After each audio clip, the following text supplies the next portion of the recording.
Today is Christmas, and therefore I thought it would be a good day to show you the family tree of Jesus. In addition to looking at the members of his immediate family, I'll also be talking about his ancestry, based on the genealogies given in Matthew and Luke. Please note that this video is the last in my series on biblical genealogy, so if you haven't yet watched the previous episodes and would like to do so, you can find the links to those in the description.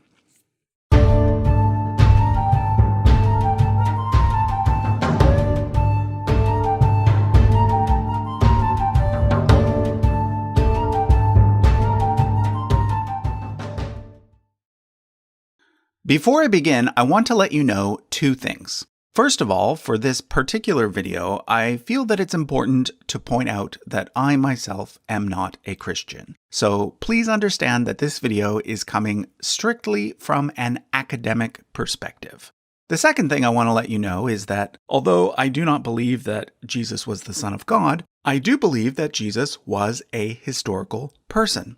This is actually the view of most professional historians. Although there are some who argue that Jesus never existed, this is currently a minority position, and one that I myself do not hold.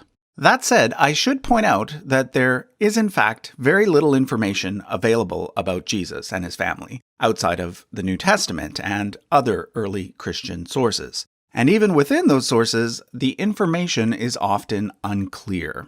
This has led different branches of Christianity to develop different traditions about the family of Jesus. And this means that there is no one single, quote-unquote, correct family tree.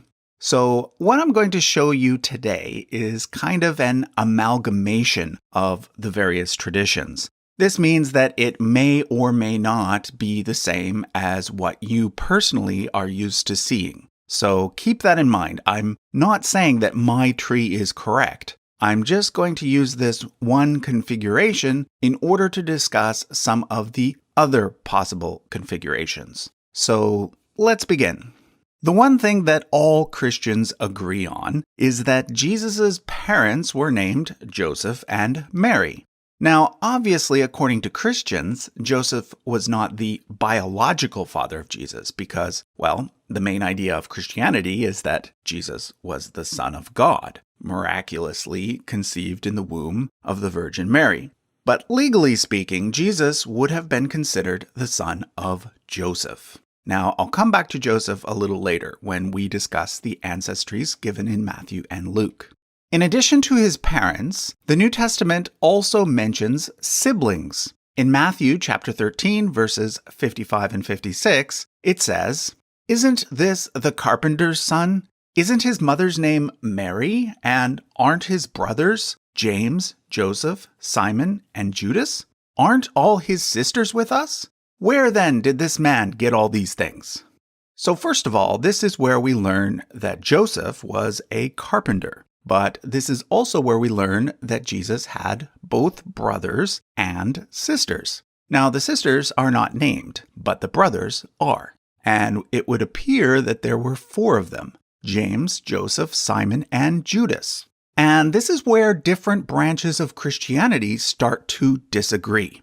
According to some Christians, these four individuals were in fact the literal brothers of Jesus, i.e., children born to Mary sometime after the birth of Jesus. Remember, Mary was a virgin when Jesus was born, so these would have to be younger brothers. They would also technically be half-brothers, being that Jesus was the Son of God and they were not. However, there are a few other possibilities. Roman Catholics, Eastern Orthodox Christians, and some Protestants believe that Mary remained a virgin for the rest of her life. Therefore, these so-called brothers must either be sons of Joseph from a previous marriage, which would make them older brothers, or they were actually Jesus' cousins. The argument for them being cousins is based on the fact that Jews at the time did not have separate words for brother versus cousin. Any male relative of a similar age was simply your brother. Sometimes, like today, even a non-relative with whom you are really close is called your brother. For the sake of this chart, I'm going to go with the cousin theory, and I'm going to assume that they were cousins from Mary's side of the family, not Joseph's. This is because in the gospel accounts, Joseph seems to disappear from the story by the time Jesus reaches adulthood. Yet Jesus remains close to his mother and several other women who seem to have been his maternal aunts. Now, speaking of women that Jesus was close to, let's take a moment to talk about the Marys. And yes, notice that I just said Marys, plural, not Mary, singular. I've already mentioned Mary, the mother of Jesus, but that Mary is not the only Mary mentioned in the New Testament. In fact, there are at least 3 Marys and perhaps as many as 6. So let's take a moment to sort them out. I'm going to start with John chapter 19, verse 25. There we read, "Near the cross of Jesus stood his mother's sister, Mary, the wife of Clopas, and Mary Magdalene." So from this verse, it's clear that there were at least 3 separate people named Mary. Although the verse doesn't mention it, we know that the mother of Jesus was named Mary. Then we get at least 2 more. Mary, the wife of Clopas, who, according to the grammar of the sentence, seems to be Jesus' aunt, and someone called Mary Magdalene. So 3 Marys. But things get a bit confusing when we look at the same part of the story in the other gospel accounts.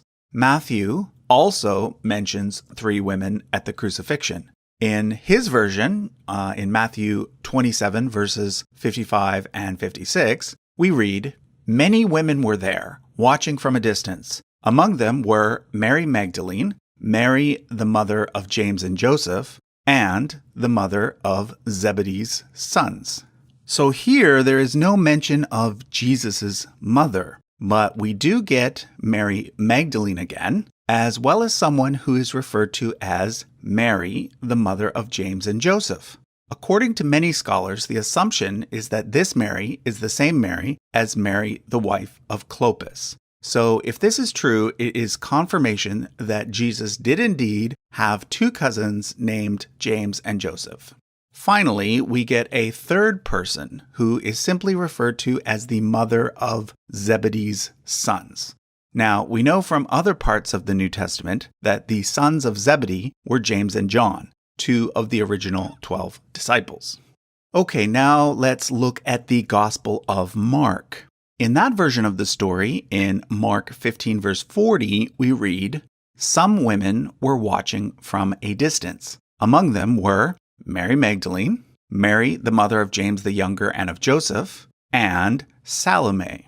So here it seems that we have the same 3 women mentioned by Matthew, but we get a few more pieces of information. First, we learn that James, the cousin of Jesus, had a nickname. He was called the Younger. This was probably to distinguish him from James the son of Zebedee, who is called James the Elder. In later tradition, the terms James the Less and James the Great were used, but keep in mind that these terms do not refer to importance. From Mark, we also learn that the mother of the 2 sons of Zebedee was named Salome, and according to tradition, her full name was actually Mary Salome. So this gives us 4 different Marys in total.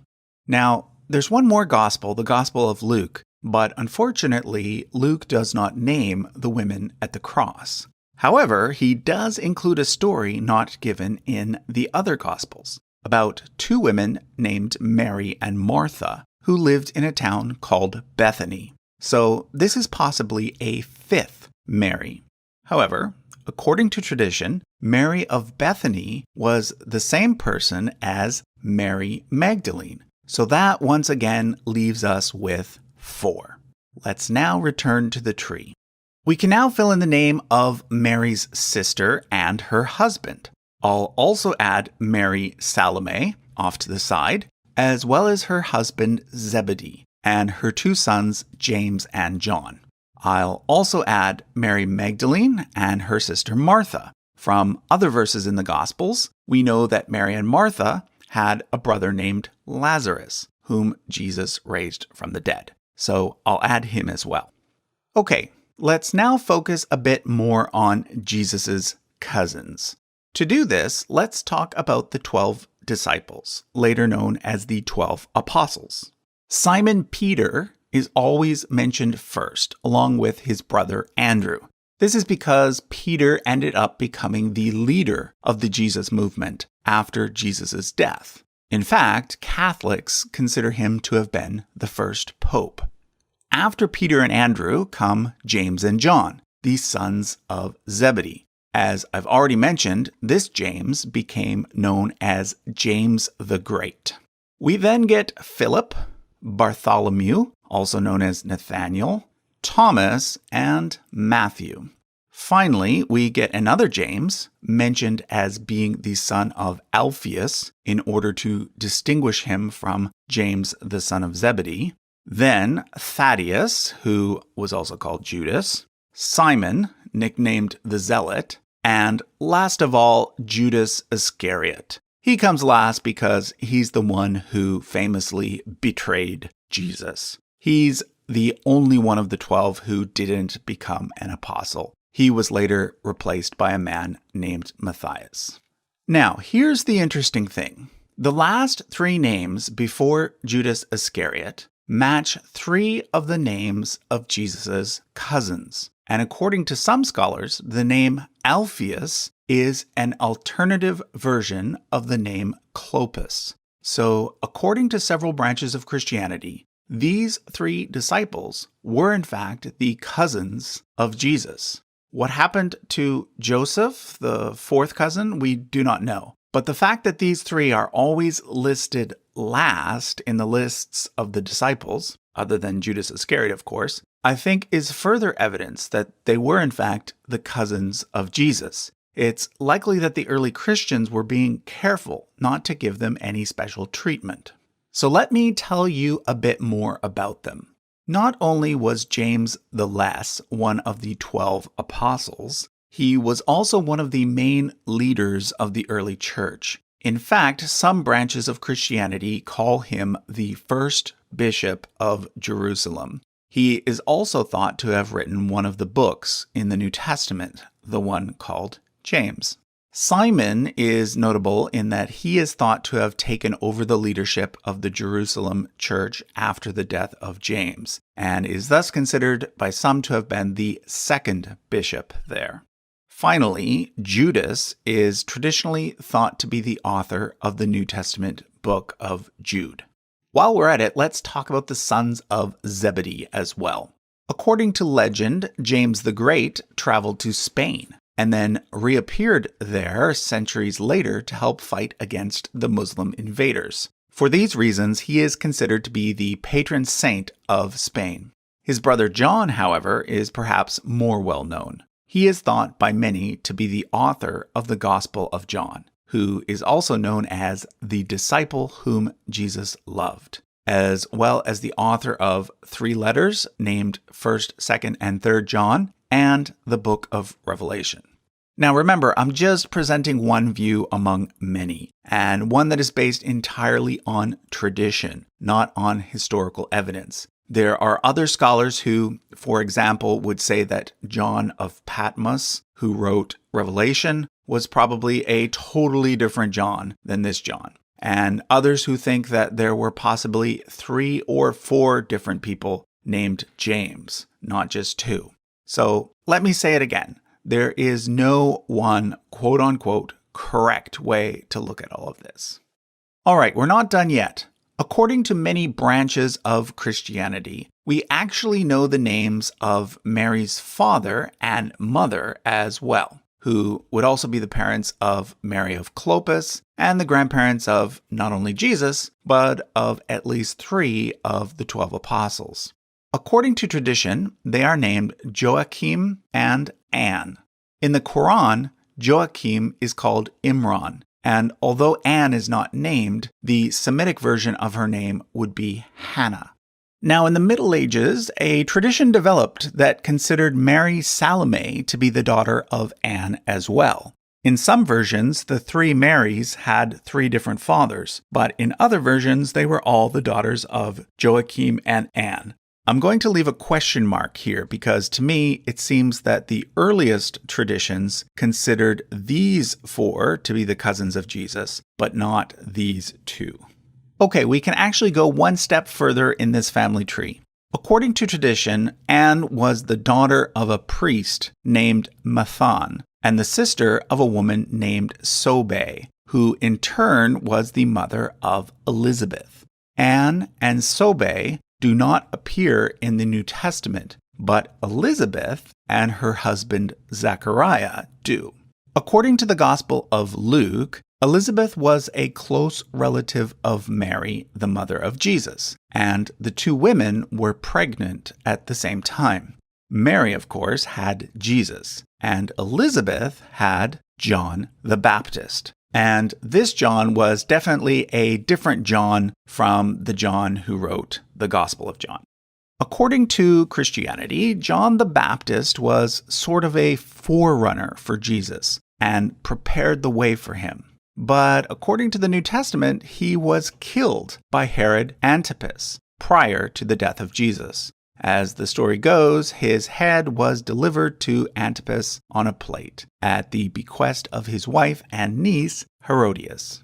At this point, let's return to Joseph, the father of Jesus. The problem here is that the New Testament gives us two conflicting genealogies for Joseph. In Matthew, Joseph is said to be the son of Jacob, who in turn was the son of Mathan.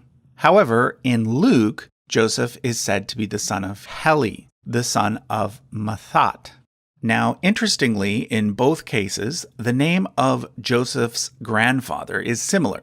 It also happens to be the same name that is traditionally given to Mary's grandfather. So, one possibility is that Joseph and Mary were cousins, a practice that was certainly not unheard of at the time. But let's look at the genealogies in Matthew and Luke in more detail. On this chart, I have three columns. The left column is the genealogy given in the Gospel of Matthew, which traces a direct line from Abraham to Jesus. The middle column is the genealogy given in the Gospel of Luke, which traces a direct line all the way from Adam to Jesus. Finally, the right column is a genealogy based on the Hebrew Bible, known to Christians as the Old Testament. Obviously, this one doesn't include Jesus, but it does cover everything from Adam to a man named Zerubbabel. So let's start at the top. From Adam to Abraham, we can only compare Luke and the Hebrew Bible. And what we find is that the genealogy is exactly the same, with one exception. Curiously, Luke includes an extra generation. A man named Canaan is placed between Arphaxad and Shelah. Once we get to Abraham, we can compare all three genealogies. And up until King David, all three are exactly the same. Except, once again, Luke adds an extra generation. In place of Ram, we get two names, Arni and Admin. But when we get to King David, this is where the accounts in Matthew and Luke start to diverge. Matthew continues with Solomon, and his list pretty much matches up with the royal line of Judah as described in the Hebrew Bible. The only difference is that he leaves out four names, Ahaziah, Joash, Amaziah, and Jehoiakim. One possible reason for this is that these four kings were said to have been particularly evil. In contrast, Luke continues his list with an obscure son of David known as Nathan. He then goes on to list a bunch of names that do not match with any known genealogy in the Bible or anywhere else. But then, curiously, something strange occurs. Two names on his list suddenly match up with two of the names found on both Matthew's list and the list from the Hebrew Bible, Shealtiel and Zerubbabel. Now, it's possible that this could be just a coincidence and that Luke's Shealtiel and Zerubbabel are totally different people. But because of their placement in time on the lists and the importance of these two individuals in Jewish history, it does seem that Luke is referring to the same two people. But from this point, Matthew and Luke diverge again. And now, neither list can be compared to the Hebrew Bible, because the main story in the Hebrew Bible ends around the time of Zerubbabel. The obvious difference between the last set of names on Matthew's list and the last set of names on Luke's list is that Luke's includes about twice as many names. So the assumption is that Matthew must have left out some generations here and there. After all, we already know that he did this earlier. The adding and skipping of generations is probably related to the fact that both Matthew and Luke were aiming to come up with particular sets of numbers. In Matthew, the entire genealogy can be divided into 3 sets of 14. 14 being 2 times 7, and we know that 7 was and is a particularly important number for Jews. In Luke, the entire genealogy adds up to exactly 77 names. Again, the whole thing is centered on the number 7. But the big question is, how can there be 2 different sets of names between Zerubbabel and Joseph? Well, the most common explanation is that one of these lists is actually showing Jesus' maternal line. In other words, the line of Mary, even though they both say Joseph. Most Christian scholars say that Matthew covers Joseph's line and Luke covers Mary's line, although I have seen some scholars who argue for the reverse. There are even some attempts out there to reconcile the 2 lists by adding in things like second marriages and stepchildren. But to me, I don't think that's necessary. Personally, I think there is a simpler solution. But please note that at this point, I am strictly stating my own opinion. I think the reason why the 2 genealogies don't match is that neither of them are genuine. In other words, I think that both Matthew and Luke made up the final parts of their genealogies basically from scratch. Now, as I said at the beginning of this video, I am not a Christian. But even if I were, I don't think the fact that they made up genealogies would necessarily be a problem. It's clear that both genealogies have several poetic, symbolic elements. For example, I've already talked about the numerology, but there's more. There's some very slight spelling changes in Matthew's account. For example, he changes Asa to Asaph and Amon to Amos.